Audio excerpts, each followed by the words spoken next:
Vozes e Histórias, um podcast de Brito Semedo. Bem-vindos a este episódio especial. No dia 15 de outubro, Cabo Verde assinalou 10 anos da instalação do Tribunal Constitucional, criado em 2015. Um órgão que é hoje o guardião da nossa Constituição e dos direitos dos cidadãos. É por isso um prazer receber o Dr. José Pina Delgado, atual presidente do Tribunal Constitucional. Muito obrigado por estar conosco. Uma nota rápida de apresentação. O Dr. Pina Delgado é magistrado, doutorado em Direito Público pela Universidade Nova de Lisboa. Foi professor e presidente do Instituto Superior de Ciências Jurídicas e Sociais. Assessor em vários ministérios e desde a instalação do tribunal em 2015, exerce funções como juiz conselheiro. Em dezembro de 2022, foi eleito presidente do Tribunal Constitucional, cargo que assumiu em janeiro de 2023, sucedendo ao Dr. Pinto Semedo. O caminho até o Tribunal Constitucional foi longo. Em 1992, a Constituição atribuiu ao Supremo Tribunal de Justiça também funções constitucionais. Na revisão de 1992, fez-se a separação, criando-se um Tribunal Constitucional próprio, com competência exclusiva nas matérias constitucionais e na fixação de jurisprudência. Na revisão de 2010, os partidos com assento parlamentar acordaram sua instalação nos moldes atuais. Só em 2015, o Tribunal foi efetivamente instalado, encerrando um debate que durou quase 2 décadas sobre se devia haver um único órgão com funções judiciais e constitucionais ou 2 tribunais distintos. Dr. Pina Delgado, olhando para esse percurso, o que levou finalmente à instalação do Tribunal Constitucional em 2015, quase 20 anos depois de estar previsto? Uma segunda pergunta ligada a esta: que significado teve para si e para o país a criação de um órgão independente dedicado a defender a Constituição? Antes de mais, professor Brito Semedo, agradeço. Diria em meu nome próprio, também em nome da instituição, uma vez que somos um colégio, e não deixo de representar de alguma forma os juízes que compõem este tribunal. É um grande prazer participar desta segunda edição, se não estou erro, do podcast e também agradeço pela oportunidade de transmitir algumas informações ao público que acompanha o podcast e que também lê o Jornal Expresso das Ilhas a respeito do Tribunal Constitucional por ocasião do seu 10º aniversário. Em relação às 2 perguntas que me dirige, eu diria que, efetivamente, e como descreveu e muito bem, o processo de instalação do Tribunal Constitucional foi marcado, objetivamente, por alguma lentidão. Entre os seus diversos momentos, foi decorrendo algum tempo que, porventura, alguns considerariam excessivo. Entre a criação constitucional do Tribunal Constitucional e, posteriormente, a aprovação da lei do Tribunal Constitucional, houve um hiato de 6 anos. A lei foi aprovada em 2005. Pensava-se que logo a seguir permitir-se-ia ou ela facilitaria a eleição dos juízes que comporiam o primeiro Tribunal Constitucional, mas ainda assim, portanto, foi necessário aguardar mais 10 anos para que fossem eleitos os juízes e um pouco mais tarde fosse declarada a instalação do Tribunal Constitucional, precisamente no dia 15 de outubro de 2015. Creio que diversos fatores terão contribuído para esta instalação, digamos, postergada no tempo. Em retrospectiva, se calhar alguns fatores são compreensíveis, ou pelo menos serão aceitáveis. Creio que, por um lado, havia grande hesitação, como mencionou. Há uma criação que é feita através de uma lei de revisão constitucional que não terá sido, digamos assim, pelas suas circunstâncias, assumida por todos. Algumas vozes também se posicionaram frontalmente contra a ideia de um Tribunal Constitucional Autónomo.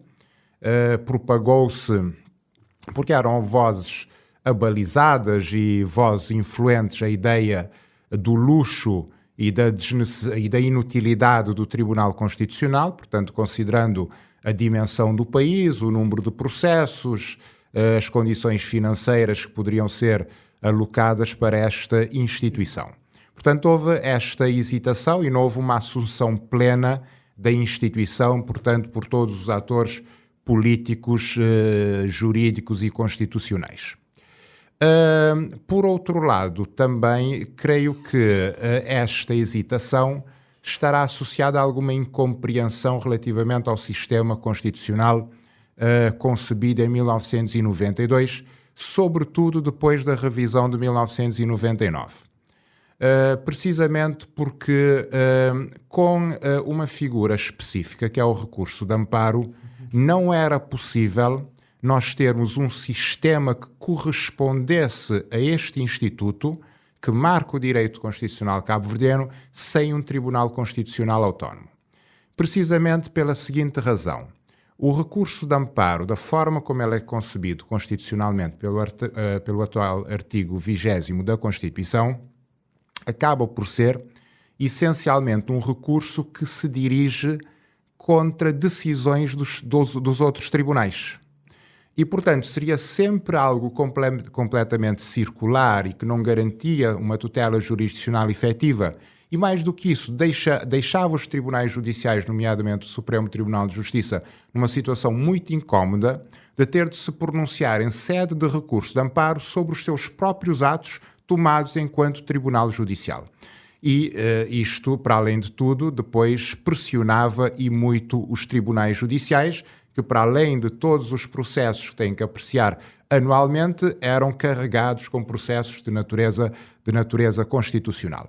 E parece-me que, efetivamente, a situação era insustentável, como, aliás, os próprios órgãos representativos dos tribunais judiciais foram dando conta ao longo do tempo, na perspectiva de que as funções de natureza constitucional retiravam tempo importante para esses tribunais poderem assumir efetivamente as suas competências naturais. Seja como for, esta circunstância também de termos uma justiça constitucional transitoriamente assumida por determinados órgãos criou uma situação de acomodação e de falta de urgência. E como, portanto, sempre haveria um mecanismo mais ou menos perfeito para dar resposta a questões de natureza constitucional e equiparada, portanto, foi-se adiando a decisão final para mais tarde. Por outro lado, também não deixaria aqui de deixar o registro que me parece que, de certa maneira, portanto, parte do atraso será compreensível, considerando que as novas democracias funcionam num cenário de informação imperfeita, portanto, não se consegue projetar integralmente todos os efeitos, todas as vicissitudes, todas as circunstâncias das decisões e vai tentando se ajustar ao longo do tempo a partir da experiência vivida. E creio que também terá havido esta tentativa de verificação se efetivamente era necessário um Tribunal Constitucional Autónomo, até que as instituições foram colocadas perante um cenário de quase inevitabilidade na criação de uma instituição desta natureza. O outro fator que também torna isto, de certa forma, compreensível é a necessidade que se tinha de identificar os juízes com um perfil adequado para a primeira composição do Tribunal Constitucional, que é um fator absolutamente decisivo para o êxito deste tipo de instituição, nomeadamente se analisarmos o direito comparado. E não é uma tarefa fácil, como por vezes, portanto, se faz propagar, nomeadamente em momentos como aquele que nós estamos atualmente. Porquê? Porque, primeiro, é preciso identificar em países extremamente pequenos, e os tribunais constitucionais de pequenas jurisdições, ou seja, de países que têm população reduzida, sempre têm maiores dificuldades para encontrar, dentro do grupo limitado de juristas, o número ideal para compor estes órgãos e continuamente renovar a sua composição. É preciso encontrar determinados juristas que têm disponibilidade, por um lado, e por outro lado têm um perfil. E reunir um perfil adequado de um jurista para um tribunal constitucional é ainda mais difícil num país que não tem tradições académicas. Porquê? Porque parte dos cidadãos que normalmente compõem os tribunais constitucionais acabam por vir da academia, porque são os académicos que garantem aquela densidade teórica, dogmática, que é absolutamente necessária para o exercício de funções constitucionais. Portanto, temos esta questão do perfil. Sim. É preciso encontrar um jurista que tenha qualificações suficientes, portanto, tenha uma especialidade em áreas afins ao direito constitucional, ao direito público, ao direito penal, que são as áreas que normalmente gravitam em torno dos processos que são apreciados pelos tribunais constitucionais. Esses juristas, para além das qualificações pessoais de grande profundidade, digamos assim, de grande densidade, eles têm que ser independentes, não é? E em sociedades pequenas nós temos mais este desafio. A independência, portanto, é sempre algo, não diria difícil de existir, mas as percepções sobre a independência são sempre diferentes de países onde a impessoalidade é muito maior. E, finalmente, no caso concreto, o Tribunal Constitucional, já tinha até no ano passado transmitido isto ao seu colega, não é bem o seu colega, mas ao jornalista André Amaral desta casa, é preciso muito vigor, porque o volume de trabalho no Tribunal Constitucional é verdadeiramente hercúleo e, portanto, exige capacidades físicas e mentais extremamente sólidas para se aguentar as exigências deste tipo de posição. Então, juntar estas qualidades numa pessoa, multiplicar isto pelos 3 necessários a compor o tribunal, exige sempre o seu tempo. E penso também que terá sido uma das razões que justificam que se tenha levado algum tempo a se encontrar as pessoas com perfis adequados. Para além disso, do perfil adequado de cada jurista, é preciso ver se esses perfis se integram, porque, em última instância, o Tribunal Constitucional é um colégio. É aquela ideia que aparece, portanto, até em determinados símbolos, em determinadas bandeiras, não é? Do et pluribus unum, portanto, daquilo que é plural, criar uma única entidade. Mas para que esta entidade tenha a solidez necessária, é preciso que aqueles que compõem a sua pluralidade se complementem. Tenham qualificações diferentes, tenham perfis diferentes, tenham trajetórias de vida diferentes, de tal maneira a poder reforçar o coletivo, que é aquilo que mais interessa para uma instituição com o perfil do Tribunal Constitucional. E, portanto, nós temos este quadro e, por estas razões também, poderá-se ter justificado o tempo que se tomou para chegar a um consenso. Sobretudo porque, finalmente, permita-me só acrescentar, todas as personalidades têm que ser, diria, no mínimo, aceitáveis para todas as entidades que fazem parte do colégio eleitoral, portanto, no fundo, os partidos políticos que têm assento parlamentar e que conseguem, conjugadamente, atingir uma maioria de 2/3 para poderem ser eleitas. Portanto, é preciso que se crie este conforto, que são personalidades qualificadas, independentes e que, agregadas, criam um todo comum e reforçado. Para quem nos ouve, recordemos, o Tribunal Constitucional tem várias funções. Verifica se as leis respeitam a Constituição, decide litígios eleitorais e pode proteger diretamente os direitos fundamentais através do chamado recurso de amparo. Entre estas funções, Dr. Pina Delgado, qual considera mais marcante nestes 10 anos? E pode partilhar um dos 2 exemplos de decisões com impacto visível na vida nacional? Perfeitamente. Caro professor Brito Semedo, agradeço também por esta pertinente questão.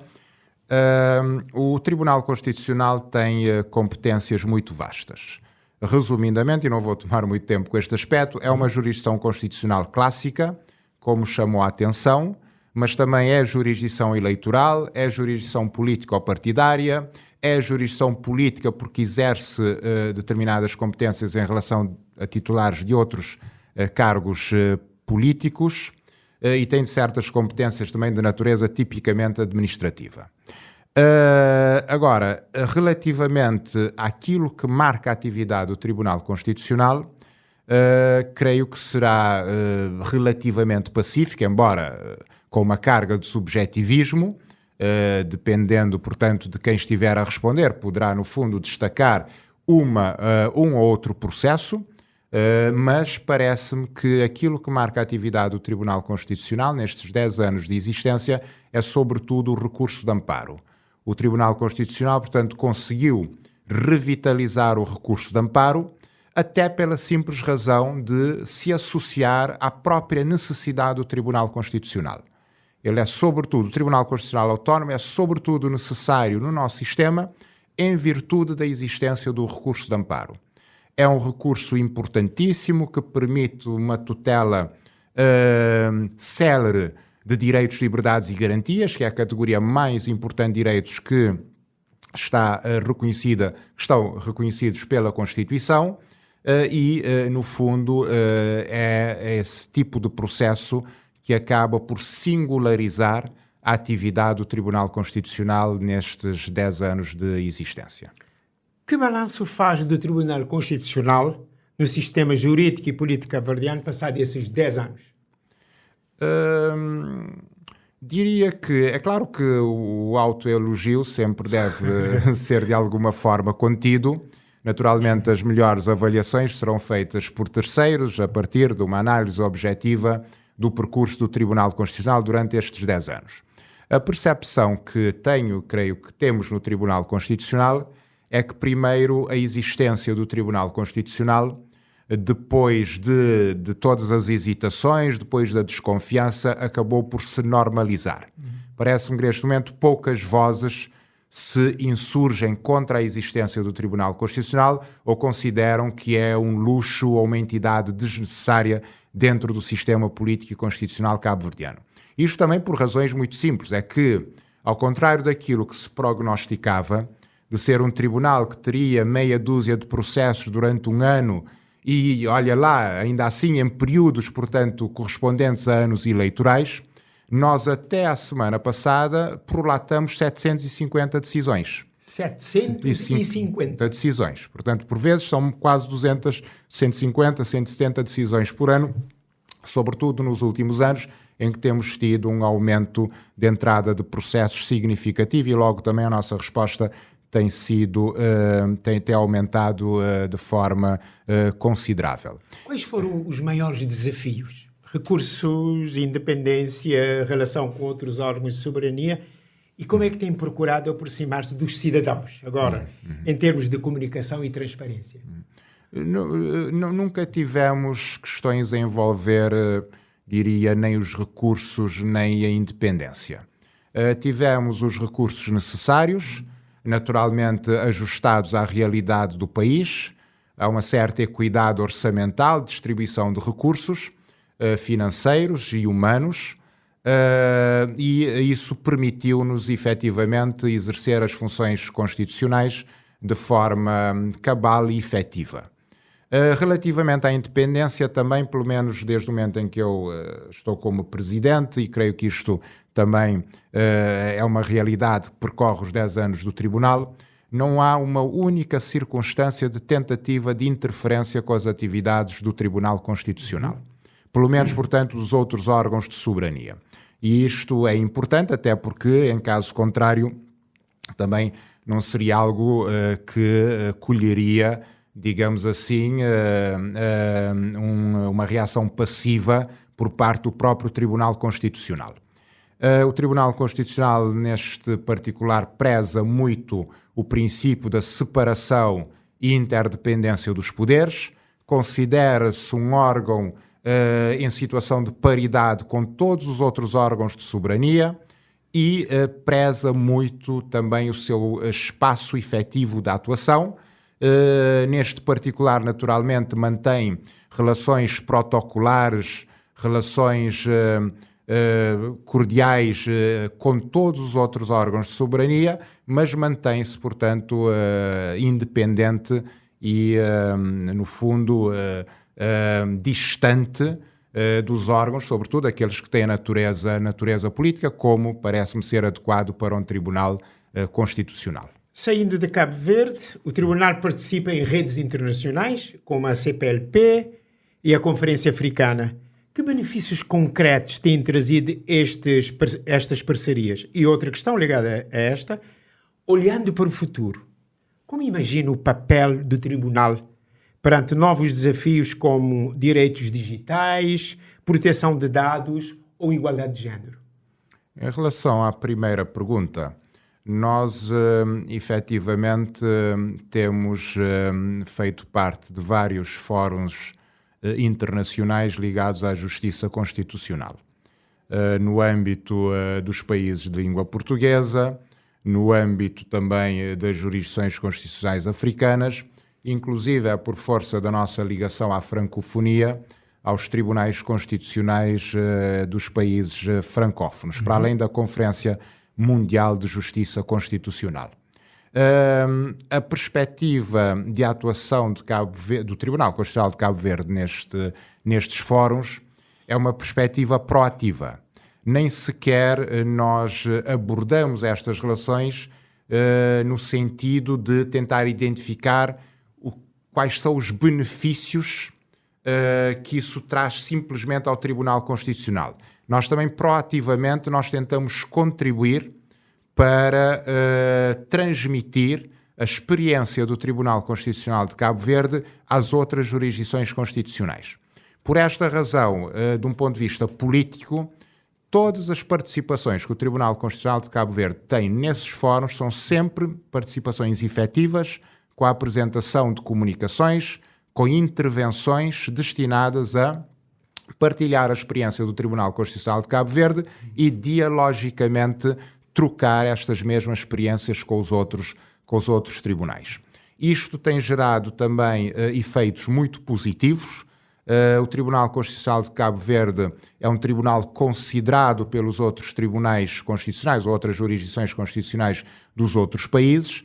Por esta razão, conseguiu ser eleito por aclamação para a presidência da Conferência de Jurisdições Constitucionais dos Países de Língua Portuguesa, mas conseguiu até transcender o próprio espaço lusófono quando assumiu recentemente a presidência do Comitê Executivo da Conferência Mundial de Justiça Constitucional, o que é, digamos, salvo a imodéstia, algo relativamente importante e um feito, diria eu, para um pequeno país como Cabo Verde, uma jurisdição constitucional relativamente jovem, ou até infante, diria, como o Tribunal Constitucional de Cabo Verde.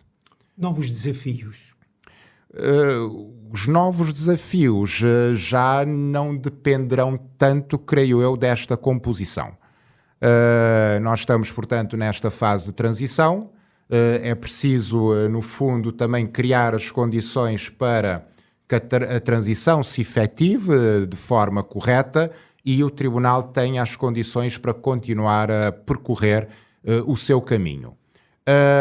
Dito isto, naturalmente, eu tenho sempre uma perspectiva realista sobre a evolução das instituições.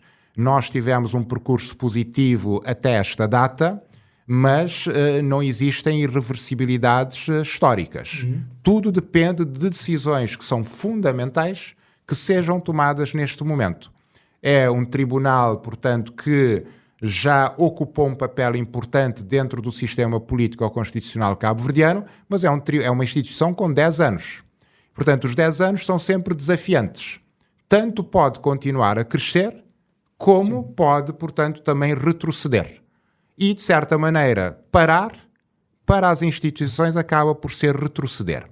Então vai depender de um conjunto de decisões que sejam tomadas neste momento, relativamente, digamos assim, a um conjunto de elementos necessários para que o Tribunal consiga, de alguma forma, dar o salto, do ponto de vista de um aumento da sua capacidade humana, dos serviços de apoio ao juiz e ao próprio tribunal, e também vai depender de haver escolhas acertadas relativamente àqueles que forem escolhidos para assumir o Tribunal Constitucional, com toda a ponderação, com todo o cuidado, porque isto tem sido muito comum em vários países. As primeiras composições dos tribunais são muito sólidas, tenta-se escolher com o máximo de critério os seus integrantes, mas depois há um certo relaxamento e isto muitas vezes faz com que as instituições retrocedam de tal forma a nunca mais apanharem o comboio, digamos assim, do progresso institucional.